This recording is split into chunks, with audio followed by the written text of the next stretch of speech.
룻기 한번 보겠습니다. 룻기 4장 말씀입니다. 룻기 4장 1절에서 12절의 말씀입니다. 제가 성경으로는 구약성경 406페이지에 있습니다. 룻기 4장 1절에서 12절의 말씀 함께 보겠습니다.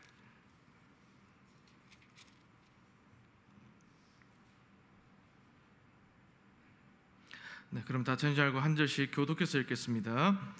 보아스가 성문으로 올라가서 거기 앉아 있더니 마침 보아스가 말하던 기업 물을 자가 지나가는지라. 보아스가 그에게 이르되 아무개여 이리로 와서 앉으라 하니 그가 와서 앉으매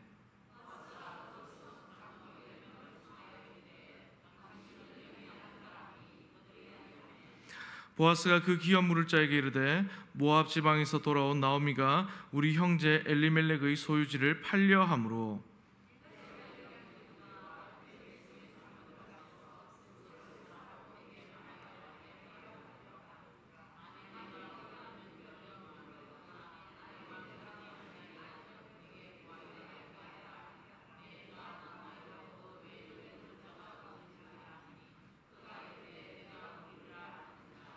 보아스가 이르되 내가 나오미의 손에서 그 밭을 사는 날에 곧 죽은 자의 아내 모압 여인 룻에게서 사서 그 죽은 자의 기업을 그의 이름으로 세워야 할지니라 하니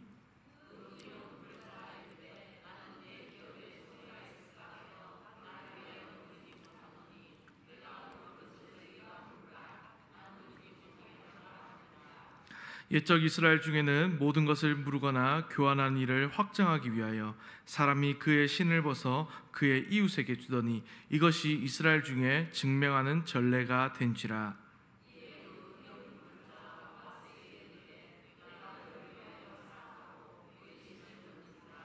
보아스가 장로들과 모든 백성에게 이르되 내가 엘리멜렉과 기론과 말론에게 있던 모든 것을 나오미의 손에서 산 일에 너희가 오늘 증인이 되었고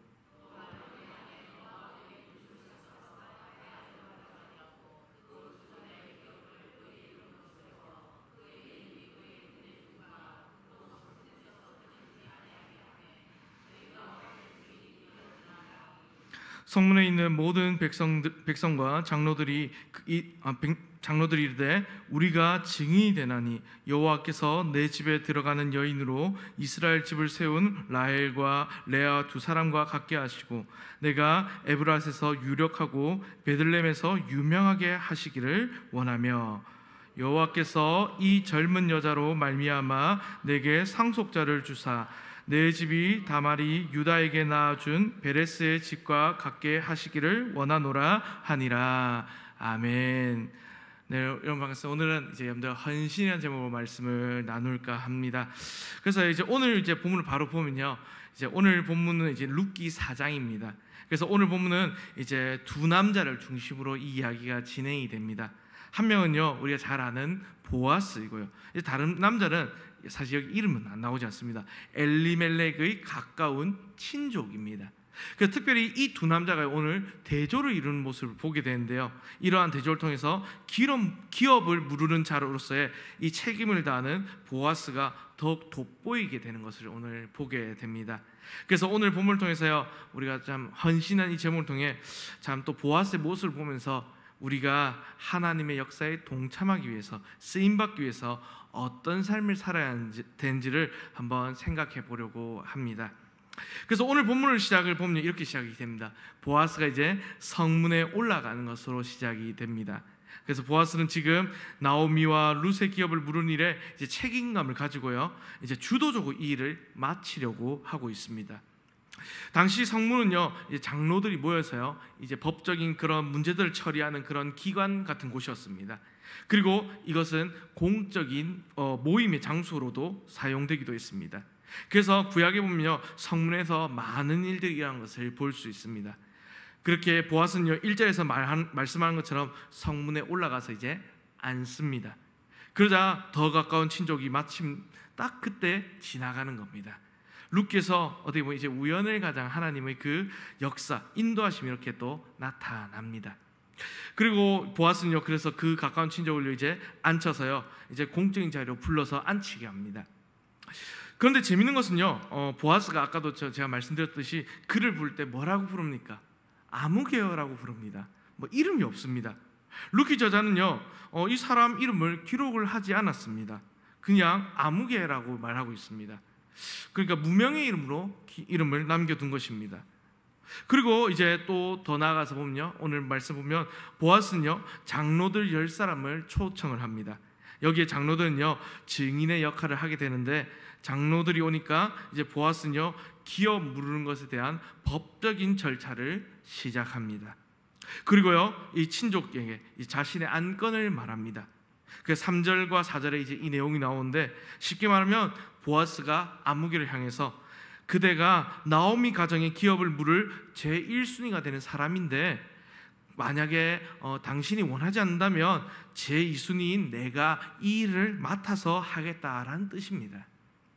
지금 보아스는요 친족으로서 이제 땅을 살 수 있는 권리를 또 확인하고 있는데, 우선적으로 이 권리가 있는 아무개에게 이 일을 묻는 것입니다. 그래서 기업 물을 자로서 그 책임을 질 것인지 안 질 것인지를 질문하는 것입니다. 만약에 이 아무개라는 사람이요 거절하게 된다면 보아스에게 기회가 넘어오게 됩니다.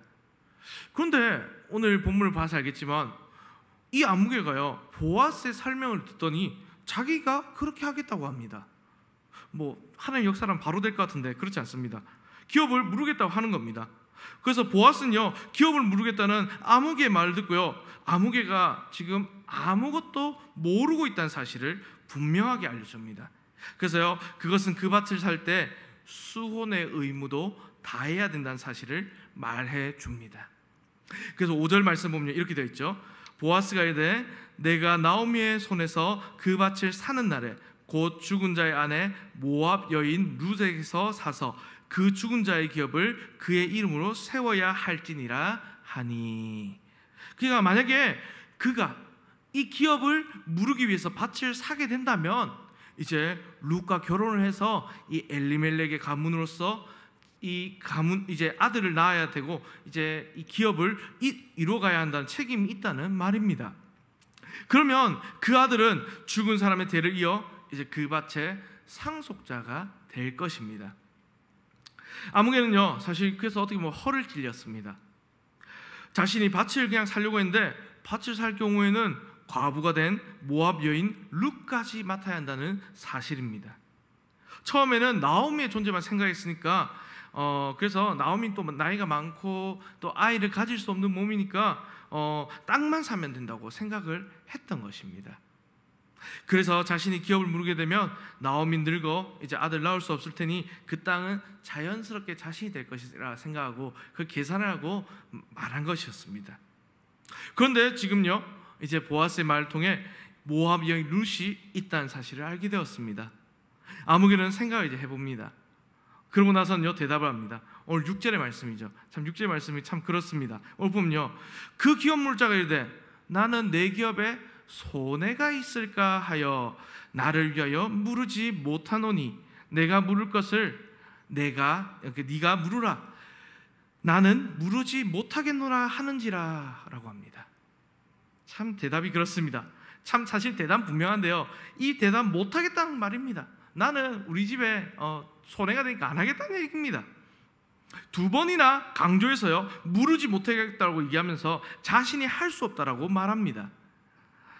처음엔요 하겠다고 하다가 지금요 이제 좀 들어보고 나니까 자신한테 좀 안 좋으니까 손해되니까 빼는 겁니다.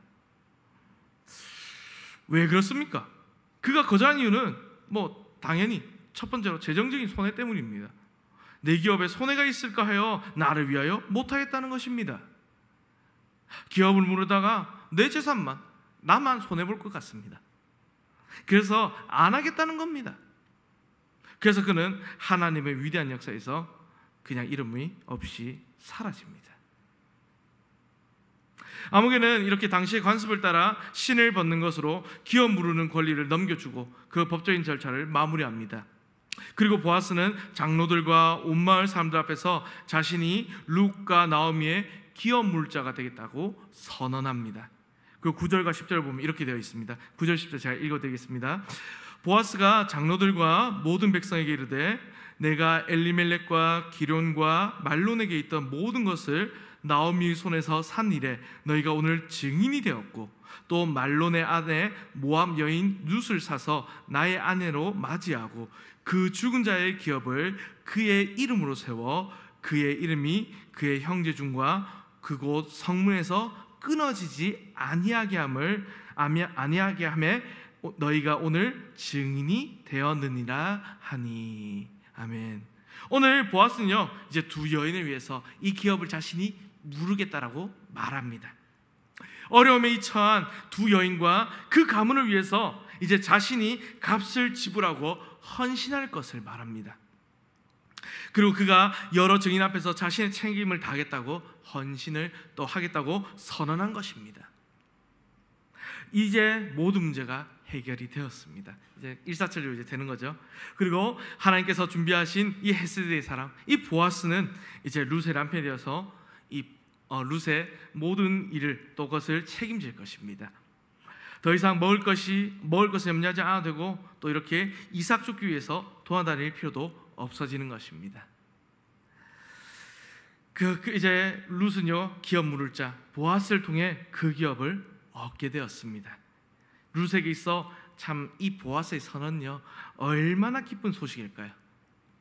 참 집에서 가슴을 졸이며 기다리던 룻에게, 이제 여기서부터는 이제 여자들 이야기가 나오지 않거든요. 그래서 보면 참 기다리던 룻에게 얼마나 그대로 말 그대로 복음이 될까요? 여러분, 참 우리도 근데 이 룻과 같지 않습니까? 여기서 보아스는요, 자신의 그 생명을 들여서 나 같은 죄인을 구속하신, 나의 기업을 물으신 예수님을 생각나게 합니다. 참 비참한 상태에 있던 우리를 회복시키시고 또 우리의 기업이 되신 예수님께서 십자가에서 다 이루었다라고 하신 그 선언이요, 오늘 우리에게 있어서는 복음인 것입니다. 그리고 이어진요, 그 11절과 12절을 보면요, 이제 보아스의 선언에 대한 사람들의 반응이 나타납니다. 그래서 보면요, 이제 11절과 12절 이렇게 되어 있습니다. 성문에 있는 모든 백성과 장로들이 이르되 우리가 증인이 되나니 여호와께서 내 집에 들어가는 여인으로 이스라엘의 집을 세운 라헬과 레아 두 사람과 같게 하시고, 내가 에브라스에서 유력하고 베들레헴에서 유명하게 하시기를 원하며, 여호와께서 이 젊은 여자로 말미암아 내게 상속자를 주사 내 집이 다말이 유다에게 낳아준 베레스의 집과 같게 하시기를 원하노라 하니라. 아멘. 오늘 이렇게 반응이 나타납니다. 그래서 이 모든 일에 증인이 된 사람들이요, 이제는 이들을 정말로 축복하면서요, 세 가지로요, 이 보아스를 축복합니다. 첫째를 보면, 첫째는 하나님이 그의 집에 들어가는 이 여인을 라헬과 레아와 같이 되게 하시기를 구하는 것입니다. 보아스가 룻을 통해 많은 자손을 갖게 되기를 축복합니다. 그리고 또 둘째로 보면요, 하나님이 보아스를 유력하고 유명하게 하시기를 빌었습니다. 이것은 온갖 손해를 감수하고 기업 물을 자의 책임을 다하는 보아스가 이제 하나님의 축복을 받아 이름이 널리 알려지기를 바라는 것입니다. 그래서 이 보아스가 한 아름다운 일들이 알려지면 사람들이 더욱더 그처럼 되려고 노력을 할 것이고, 또한 그렇게 되면 세상이 더욱더 많은 헤세드와 은혜로 채워질 것입니다. 그리고 또 셋째로 이제 또 어떤 축복을 하냐? 셋째로 보면요, 보아스 집안에 베레스의 집안과 같이 되기를 또 축복합니다. 이것도 사실 창세기에 나오는 말씀들인데, 그래서 보면 룻과 보아스가 이제 결혼을 통해서 유다와 다말의 연합을 비교를 합니다. 그러면서 룻과 다말, 이 두 사람은 다 자녀가 없이 과부가 된 사람들이고, 그리고 가문이 끊어질 수 있는 위기를 극복한 인물들입니다. 이처럼 보아스와 룻은 사람들의 인정과 축복을 받으며 이렇게 새롭게 시작을 하는 것입니다. 정말 해피엔딩입니다. 결국 이 둘을 통해서요, 우리가 잘 아는 다윗의 집이 세워지고, 궁극적으로는 메시아 예수님께서 그 손으로 이 땅에 오십니다. 이 두 사람은 결국 하나님의 구원의 역사에 동참하게 된 것입니다. 그래서 이렇게 이제 룻기가 마무리가 됩니다. 이제 뭐 뒤에 조금 더 있는데 이건 다음에 또 볼 수 있으면 보고요. 그렇다면 오늘 우리가 이 본문을 통해서, 이 4장의 본문을 통해서 우리가 알 수 있는 내용은 무엇을 배울 수 있을까요? 그것은요, 한 가지만 한번 우리 이 말씀을 통해서 알았으면 좋겠습니다. 그것은 우리가 하나님의 그 역사에 동참하기 위해서, 정말 주님의 역사에 동참하기 위해서는요, 다른 사람을 위해, 정말 주님의 일을 위해 헌신해야 된다는 것입니다. 내게 이익이 있나 없나, 이득이 되나 안 되나, 이런 것을 따지는 것이 아니라 다른 사람의 유익을 위해 나의 책임을 다할 때, 그때에 우리는요, 하나님께서 하신 일을 경험할 수 있다는 것입니다. 영원히 남는 하나님의 그 역사에 동참할 수 있는 것입니다. 오늘 본문에 나온 두 사람의 차이를 한번 생각해 보십시오. 한 사람은요, 자신의 이익을 무조건적으로 먼저 생각했습니다. 그 말을 듣고는요, 이게 내게 무슨 유익이 있을까 없을까 생각을 해보고, 그리고 자기 재산에 유익이 안 될 것 같으니까, 손해가 될 것 같으니까 바로 그 자리에서 책임을 회피해버립니다. 그에게는 자신의 가난한 친족에 대한 동정심, 연민은 없고요, 이 아무개라는 사람, 기업 물을 자의 책임감도 없었습니다. 그는 머리를 굴려서 계산했고요, 이제 손해가 나온다는 것을 알았습니다. 그래서 거기서 발을 뺀 것입니다. 하지만 오늘 보아스는 어떻습니까? 보아스는 그 반대입니다. 우리가 지금까지 룻기를 쭉 읽으면서요, 1장부터 쭉 읽으면서 알 수 있듯이, 참 보아스가 한 일들을 보면 계속해서 풍성한 사랑, 은혜를 베푸는 일들을 했습니다. 그리고요, 오늘 그는 기업 물자로서 책임을 받아들였습니다. 그래서 희생적으로 자신의 책임을 감당했던 것입니다. 값을 지불하고 이제 밭을 사서 엘리멜렉과 말론의 유산으로 남게 했고, 모함 여인을 맡아서 그 이름을 이을 아들을 양육하려고 한 것입니다. 그런데 사실 이게 쉬운 결정일까요? 쉽지 않습니다. 그렇지 않습니다. 그런데요, 보아스는요, 정말 자신보다, 자신의 이익보다 다른 사람의 유익을 위해서 희생적으로 기업 물을 자의 책임에 또 헌신을 했던 것입니다. 그렇기 때문에 보아스는요, 메시아의 이 가문의 이름을 남기게 되었고, 그 이름이 하나님의 역사에 영원히 기억되게 되었습니다. 참 오늘날 우리도 참 돌아봅시다. 오늘날 우리는요, 참 계산이 너무나 빠른 세상에 살아갑니다. 우리 조금만 이득이 안 된다면 바로 그렇지 않습니까? 사람들은 정말 빠르게 계산합니다. 정말 빠릅니다. 우리가 아는 것보다 더 빠릅니다. 그래서요, 조금만 보고요, 이것이 내게 유익이 있을까 없을까, 특별히 또 경제적인 유익에 대해서 너무나 이런 한 푼도 손해보지 않으려고 따집니다. 그것을 너무 많이 생각합니다. 그리고요, 그 관점으로 이제 사람들이 참 물질 만능주의라 해야 될까요? 그 관점으로 이 무언가를, 이 자신의 삶을 결정합니다. 사람을 만날 때도요, 사람들이 참 나쁜 게 이 사람이 나한테 도움이 될까 안 될까 이런 생각하고요, 그런 생각으로 살면 안 되는데, 참 또 내게 그래서 유익이 되면 이 사람 만나보고, 아니면 멀리하는 겁니다. 이것이 오늘날 사람들이 사는 방식입니다. 그런데 안타깝게도 우리도 종종 그렇게 합니다. 하나의 역사를 경험하면서 그 역사에 동참할 수 있는 일을 재정적인 손해를 먼저 생각하기 때문에, 아니면 뭔가 불편하기 때문에, 내가 감수해야 될 불이익 때문에, 나의 편안함과 유익 때문에 그냥 포기하는 겁니다. 그 길을 날려버리는 겁니다. 책임을 미루기도 하고 헌신하기를 주저하는 것입니다. 이것은 비단 누군가에게 하는 이야기 아닙니다. 저와 여러분 모두에게 하는 이야기입니다. 만약 우리가요, 정말 나의 이익만 생각해서 매사를 결정한다면요, 우리는 하나님의 위대한 역사에 동참할 수 없을 것입니다. 오늘 본문에 나오는 이 아무개처럼요, 엄청난 기회를 놓치게 될 것입니다. 이미 이 사람이요, 정말 자기가 한 결정이 어떤 결과를 낳았는지 훗날에 알게 되었을 때, 지금 이 결정에 대해서 얼마나 후회했겠습니까? 하나님의 그 놀라운 역사에 참여한 일을 지금 눈앞에 보이는 이익 때문에, 현실적인 이익 때문에 차버린 것입니다. 우리 영화 같은 거 대박난 이야기 들어보면 참 이런 이야기들이 많이 있습니다.